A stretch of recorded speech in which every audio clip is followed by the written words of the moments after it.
Assalamualaikum warahmatullahi wabarakatuh. Saya Desi Kartikasari dari SMA Negeri 5 Sekayu. Tugas seorang guru adalah mengajar dan mendidik dengan sepenuh hati. Di abad ke-21 ini, guru mendapat tantangan untuk menerapkan pembelajaran berbasis TIPEK. Pada pembelajaran ini, saya akan menerapkan model pembelajaran problem-based learning dengan metode diskusi. Pada materi menganalisis struktur dan kebahasaan teks editorial. Selamat menyaksikan. Warahmatullahi wabarakatuh. Waalaikumsalam warahmatullahi wabarakatuh. Apa kabar anak-anak? Alhamdulillah luar biasa. Allahu Akbar. Sehat hari ini? Sehat. Dulu bersama teman-temannya. Marilah kawan-kawan, sebelum mengawali belajar, sebaiknya kita berdoa untuk kepercayaan masing-masing berdalam hati. Mulai.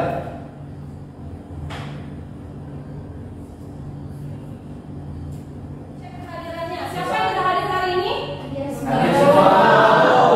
Hadir semua? Ya. Alhamdulillah, berarti hari ini kita lengkap.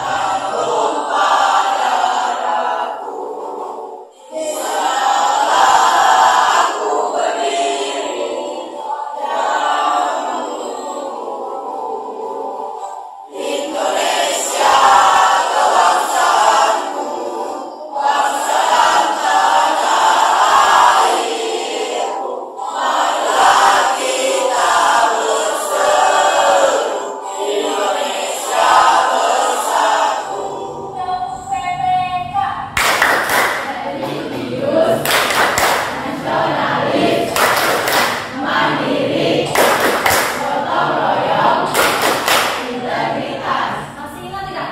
Materi minggu kemarin. Masih. Coba angkat tangan, siapa yang masih ingat? Coba ini. Tentang apa ini? Tentang novel, ya benar. Ada lagi? Cerita sejarah, ya. Jadi minggu kemarin kita membahas dua materi, ya. Tentang novel dan tentang cerita sejarah. Pengetahuan dan ada kadang betul? Ya, tadi pengetahuan menganalisis dan karakter kita merancang teks editorial. Apa tujuan pembelajaran kita hari ini? Nah, tolong dipahami ya tujuan pembelajaran kita hari ini. Nah, bagaimana sistem penilaian kita? Jadi hari ini kita sistem penilaiannya mengenai pengetahuan ya. Pada mengenai tes, tolong dikerjakan dalam waktu 3 menit. Jadi ada 3 soal, 1 soal 1 menit ya. Tolong kerjakan. Di kertas 1 lembar saja ya. Kalian perhatikan gambar yang ada di depan. Apakah ini koran? Ya. Apa? Koran. Yang lain? Coba kelompok Fitri. Apa Fitri, gambar apa itu? Gambar teks apa? Teks editorial. Ya. Jadi ada 3 bagian dalam struktur teks editorial. Tentang tesis, mengenai isunya yang akan diangkat apa. Yang kedua, argumen berisi tanggapannya mengenai isu yang diangkat tadi. Kemudian yang ketiga, penegasan berupa simpulan, saran atau rekomendasi. Ada kelompok 1 dengan warna pink, ada kelompok 2 dengan warna kuning, ada kelompok 3 dengan warna hijau, dan kelompok 4 dengan warna biru. Ya, itu pembagian kelompoknya. Ya. Nah, sekarang silakan berkelompok sesuai dengan nama kelompok. Silakan. Silakan berkelompok sesuai dengan nama kelompok.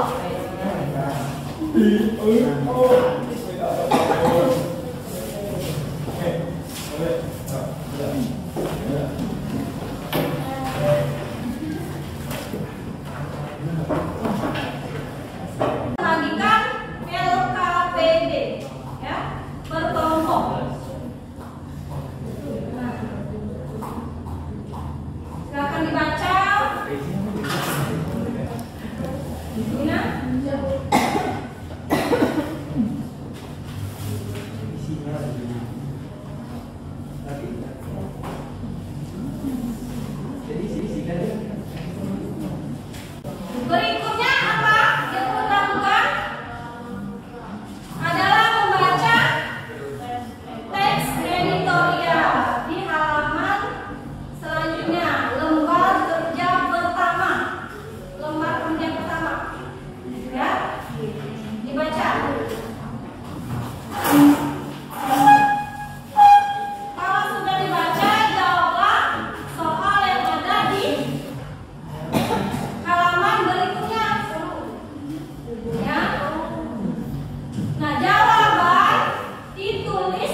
wabarakatuh.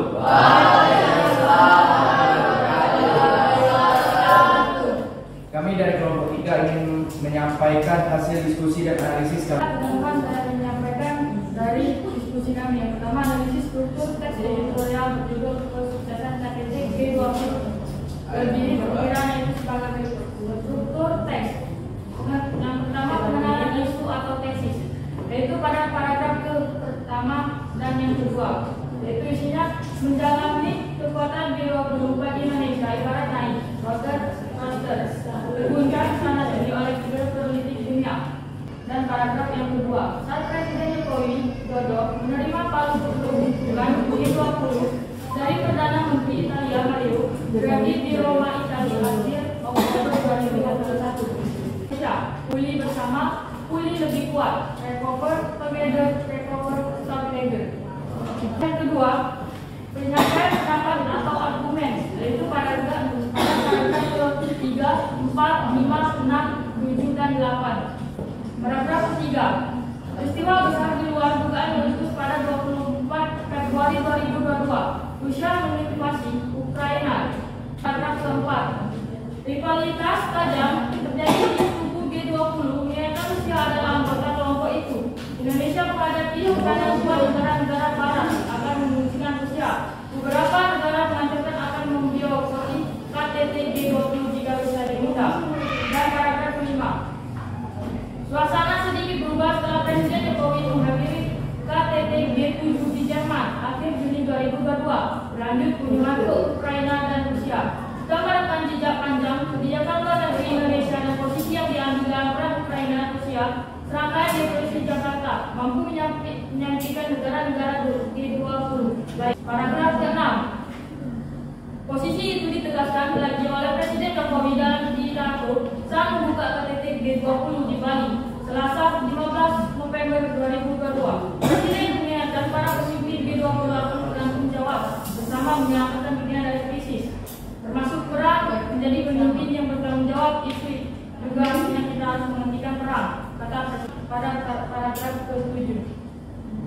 Pernyataan tersebut dikutip untuk menggaris bawahi praktis isu ketegasan geopolitik yang menyebabkan perundingan di KTT G20 ini alot dan diwarnai perdebatan banyak tunggal. Indonesia benar-benar mengupayakan keutuhan forum serta membuka ruang bicara seluas-luasnya sambil terus menjadi penegak Fujinori Shikata, Sekretaris Kabinet untuk Urusan Publik Jepang. Dan yang terakhir pada paragraf ke-8. Pada hari terakhir KTT, 52 poin deklarasi pemimpin yang termulang dalam 17 halaman berhasil dicapai melalui konsensus. Isu-isu fokus kekuatan Indonesia sampai arsitektur kesehatan global. Teks yang terakhir penegasan, yaitu pada paragraf 9. Tak hanya sukses menggelar KTT, forum di Bali juga berhasil mempertemukan antar pemimpin negara kekuatan utama dunia. Salah satunya bersama pertemuan Presiden ASB Biden dan Presiden China Xi Jinping. Hasil positif pertemuan itu diharapkan meningkatkan relasi mereka. Ini bonus tambah perhelatan KTT G20. Pendek kata, dalam situasi global saat ini, keberhasilan KTT G20 melebihi perkiraan semula. Baik, dari situ struktur dan paragraf yang bisa saya sampaikan. Baik, dari situ kelompok lain ada yang bisa memberi saran atau analisis kepada kami. Baik, kakak, Istri. Menurut pendapat kami dari kelompok 3, kalimat terorisnya tidak salah karena tidak terdapat pertanyaan, kalimat pertanyaan. Jadi menurut kelompok Fitri, ya, kelompok Samila kalimat retorisnya kurang tepat, ya, karena tidak memunculkan pertanyaan. Jadi itu bisa menjadi pertimbangan untuk perbaikan hasil tugas dari kelompok Samila dan kawan-kawan.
Waalaikumsalam.